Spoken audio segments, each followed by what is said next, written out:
আজিৰ কেবিনেটত এটা অত্যন্ত গুৰুত্বপূৰ্ণ সিদ্ধান্ত লোৱা হয় যে ৰাজ্যত 18 বছৰৰ ওপৰত কোনো নাগৰিককে নতুনকৈ আধাৰ কাৰ্ড দিয়া নহ'ব। Meaning that any citizen who are 18 plus তেখেতসকলে অসমত এতিয়াৰ পৰা আধাৰ কাৰ্ড নাপাব। কিন্তু ইয়াতে আমি শিডিউল ট্ৰাইব, শিডিউল কাষ্ট আৰু টি গাৰ্ডেনৰ 18 বছৰ হ'লেও ওপৰত হ'লেও আমি এবছৰলৈ দি থাকিম, কাৰণ এই সেগমেন্ট কেইটাত এতিয়াও সেচুৰেশন পোৱা নাই। কিছু মানুহে আমাৰ লোকেল মানুহে এতিয়াও আধাৰ কাৰ্ড পাব বাকি আছে।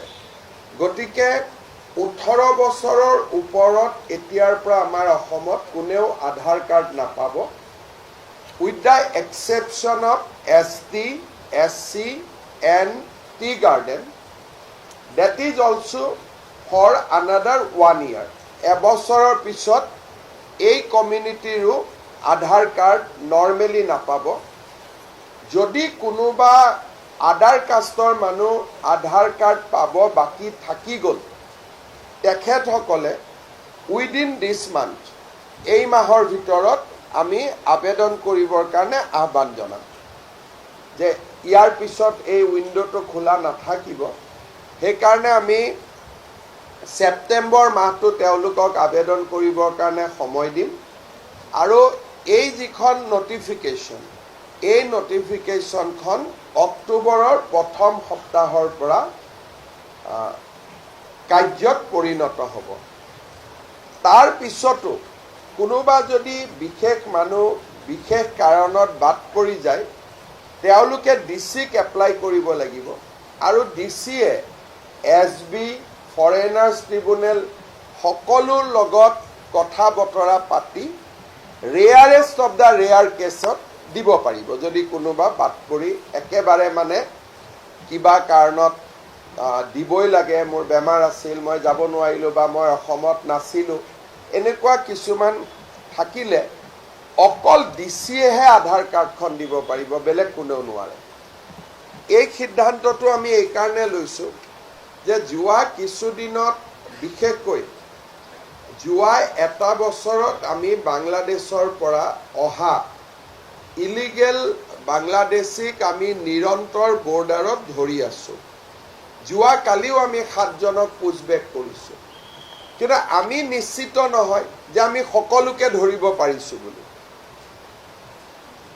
গতিকে আমি এটা প্ৰটেকশ্যন ল'ব খুজিছোঁ যাতে কোনো মানুহে অসমৰ ভিতৰত সোমাই আধাৰ কাৰ্ডখন লৈ তেওঁলোকে ভাৰতীয় নাগৰিক হ'ব নোৱাৰে। সেই ৰাস্তাটো আমি সম্পূৰ্ণৰূপে বন্ধ কৰি দিব খুজিছোঁ।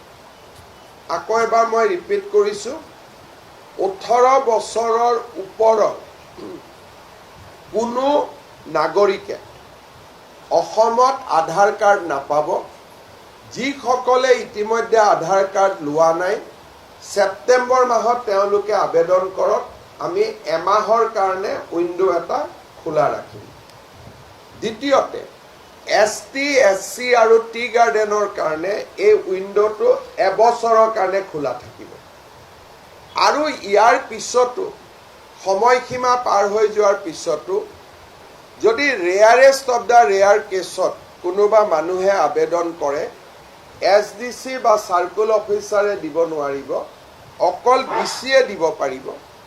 ডিচিয়ে দিয়াৰ আগতে SB report, foreigners tribunal report গোটেইখিনি সংগ্ৰহ কৰিহে ডিচিয়ে দিব পাৰিব। আৰু আমাৰ আধাৰ সেচুৰেশ্যন ইজ 103%।